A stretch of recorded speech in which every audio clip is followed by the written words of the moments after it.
Okay, Oscar fans, I realize it's only October, and if you think this is too early to start predicting the Oscars, you're nuts because every year we usually do it in August. The only reason we're doing it later now is because the Oscars moved up. And you know what? Our predictions tend to be 50% correct 6 months before the Oscars. So let's see how we do right now. I'm Tom O'Neill with Gold Derby. I'm here with Ann Thompson from IndieWire. I'm here with Clayton Davis from Variety. I'm here with Tim Gray of Variety and the great Pete Hammond from Deadline. Now, looking at the early, and we've got more than 3,000 predictions already at Gold Derby from a lot of brave people about the Best Picture race. Number one comes in as Nomadland. Nomadland. Number two, Mank. Number three, Trial of Chicago Chicago 7, followed by One Night in Miami, and then Ma Rainey, and then The Father. Since you're the newest addition to the Penske family, Clayton, I come to you. Give me your two front runners and why. Chloe Zhao's Nomadland. I don't want your opinion about what really. In my favorite is this or that. We're going for predictions, baby. Got it. All right, Nomadland, Chloe Zhao, movie that hit the biggest out of Venice, Telluride, Toronto won the People's Prize there, and I think it's just set up on a trajectory to do very well as making history as the first Asian director to be nominated, first woman, Asian woman to be nominated for Best Director, and I think it's one of the few studio films that are going to be in the running this year. Number two would be Trial of Chicago 7 from Netflix. I think it's their best bet going forward right now at this moment. It seems to be capturing what the country is currently in. And I think it's a big ensemble. I think the actors branch is going to love it. Your fellow Variety scribe here, Tim Gray, do you take issue with any of that? No. I have three top two choices, and they're Nomadland. Cheating.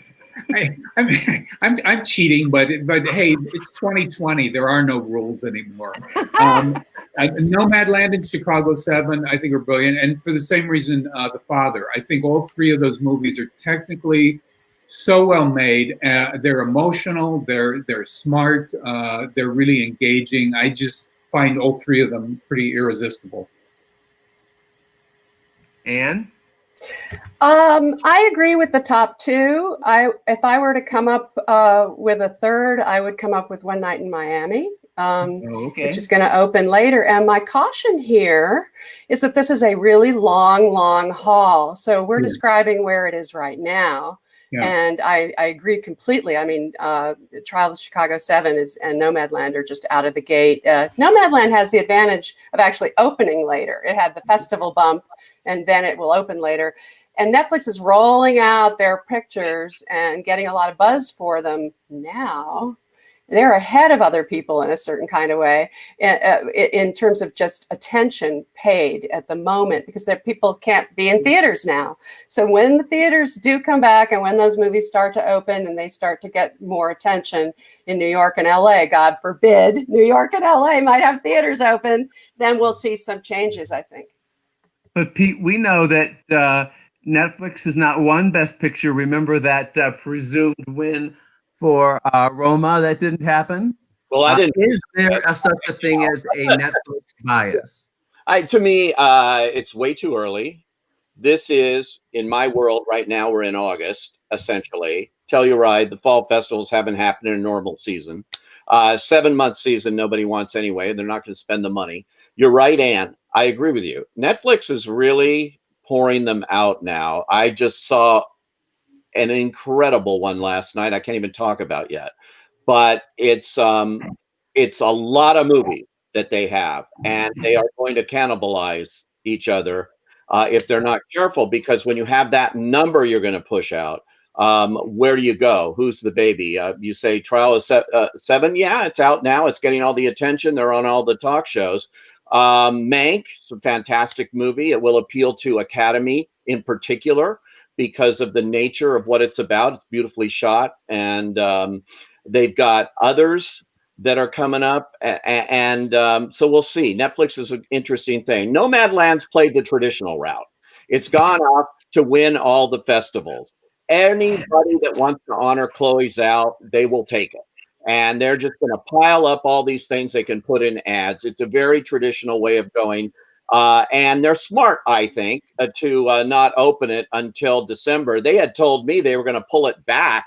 They haven't really done that. They're still on the festival circuit, but they were nervous about getting too much attention too early, I think, with that film. And there's more to come. This is an interesting year, but the Academy themselves, they're way behind on seeing these things. They're just seeing Chicago 7 right now, and it's right in the heat of a campaign, and it's so pertinent, and there's an emotional thing to it. Emotion really counts, that ending of that movie. I think that's going to go a long way.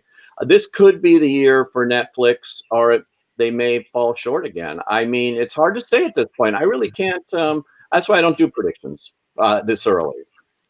Plus, I have to talk to these people for the next 6 months, and you know what they do with Tom's site here. Well, on Gold Derby, you know, why are we number 3? I usually get that from Anne. Anne's so politely raising her hand. I'm raising my hand. I don't want to interrupt. I basically agree with you on Chicago that it's right in the sweet spot of the Academy's sort of liberal election year emotions. And Aaron Sorkin is certainly going to do well. And I think Sacha Baron Cohen too, which brings up the whole question of Borat, which is a fascinating question. If some people saw that last night. But I really want to suggest that that Netflix is in a position this year, given the quantity and quality so far of what I've seen, to dominate in an enormous way. And I don't think they have the kind of negative animus against them that they used to in the pandemic world. Right. Netflix seems to have emerged as a kind of benevolent studio, a functioning studio, a company that's hiring people, that is able to release its movies. And in that context, I don't think there's the same negativity that was there the Green Book year. I agree. I mean, would you argue, though, that at some point they're going to have to pivot and make a focus? Because I think last year, they had a lot last year. And while, Irishman got 10 nominations and Marriage Story got a win for Laura Dern, they were juggling a lot last year and did come up short in regards to a lot of things. I mean, Irishman went over 10, and they could have gotten Marriage Story, probably original screenplay win for Noah Baumbach, or even into director. Do you think maybe now with this much on their plate that at some point they're either going to need to focus and pivot, or does that wide cast, get the best of them again? That would be death for them. They have to appeal. The game here is about talent and what you're doing for talent. And anybody working at Netflix knows they have to answer to those individual directors, all of whom have big egos, all of them who think they're, winners here if they're in an awards campaign at all. And it would be very difficult for them. And, the Sony Classic model has gone on for years. They're very even-handed in how they handle all of their contenders, and Netflix is going to have to be too, and they've got the money to do these campaigns. So I don't think until it just gets really close, and right now, we're way out, but until it gets close, I don't think that Netflix is going to pick favorites here. Here's my counter argument against the go ahead, Anne, you first. Oh no, go ahead, Tom, please. Here's my counter argument on the Netflix thing. I think it had such an enormous advantage at the Emmys that it managed to do something, of course, no show has ever done, which is sweep absolutely every single category. Now, we know that the Emmy voter is not really that sophisticated, that they didn't realize that only 5 out of 6 seasons were on Netflix. They were voting for Schitt's Creek for Best Comedy Series, and it swept the boards. And I think it was helped a lot by COVID.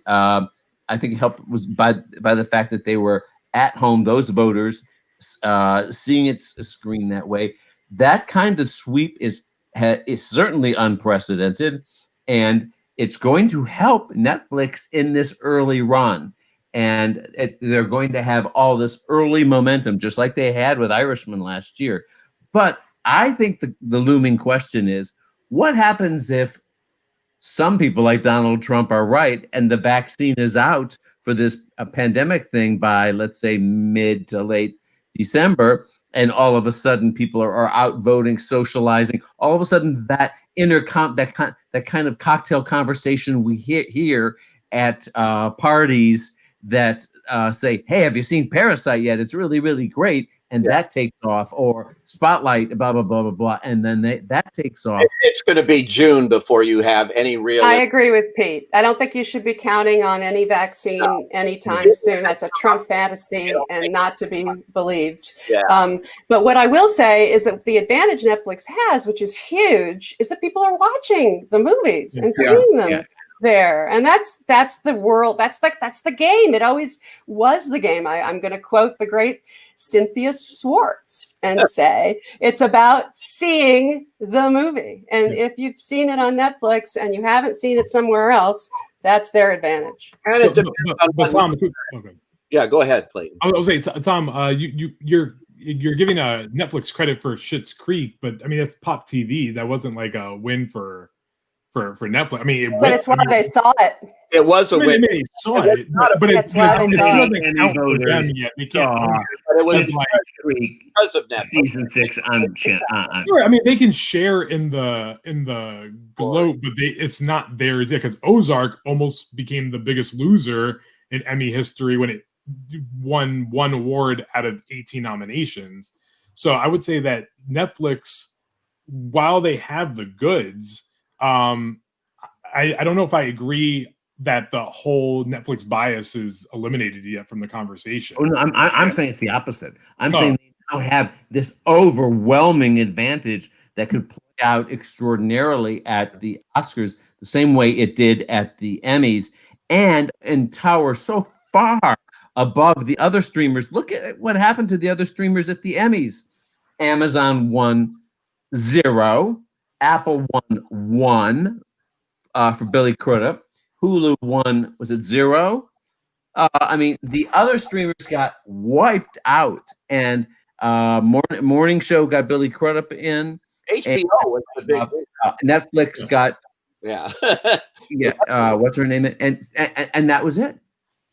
Netflix won 21 Emmys out of 160 nominations. That's not a great showing at the Emmys. If they had actually done Schitt's Creek, that would have been huge for them. They finally would have won a comedy series, a drama series, a limited series. They still have yet to win those in the Emmys. Yeah. They will eventually, it's a slow process. They may beat that at the Oscars by finally coming up with a Best Picture. It's a matter of which one and the way the winds blow, and it's really hard to say right now. And they've got a lot of stuff coming up, and they picked up a lot of stuff. So in acting, I could see 5 nominations in the actress category, all going to Netflix. I mean, they are that good. Right. Yeah. But let's go back a couple of years to underscore this point of the Netflix advantage. It in the past, there was a lot of jealousy and those kinds of issues in the past. But remember, it wasn't until Breaking Bad broke loose on Netflix that it really took off at the Emmys. Yes, Bryan Cranston won that first year for Best Actor, but that was back in the days when they had judging panels and they only had 50 people watching, 50 DVDs, and then they picked a winner. I think now Netflix is in this ideal situation right now with the at-home voting and with the pandemic to do. I agree. Yeah, they have the goods. Yeah, I mean, I think there will always be a small hardcore group that votes against Netflix because.